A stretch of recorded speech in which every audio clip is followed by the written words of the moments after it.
Zia charitable trust দুর্নীতি মামলায় BNP chairperson Khaleda জিয়াকে ৭ বছরের দণ্ড থেকে হাইকোর্টের দেওয়া খালাসের রায় বহাল রেখেছেন আপিল বিভাগ। ৩ মার্চ সোমবার সকালে বিচারপতি মোহাম্মদ আশফাকুল ইসলামের নেতৃত্বাধীন আপিল বিভাগ এ আদেশ দেন। এর আগে ২৭ নভেম্বর জিয়া চ্যারিটেবল ট্রাস্ট দুর্নীতি মামলায় বেগম খালেদা জিয়াকে ৭ বছরের দণ্ড থেকে খালাস দেন হাইকোর্ট।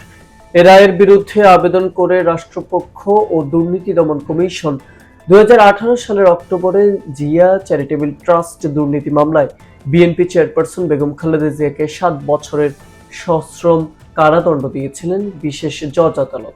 ২০২৪ সালে ৫ আগস্টে রাজনৈতিক পট পরিবর্তনের পর একে একে আইনি প্রক্রিয়ায় সব মামলা থেকে খালাস পান বিএনপি চেয়ারপারসন।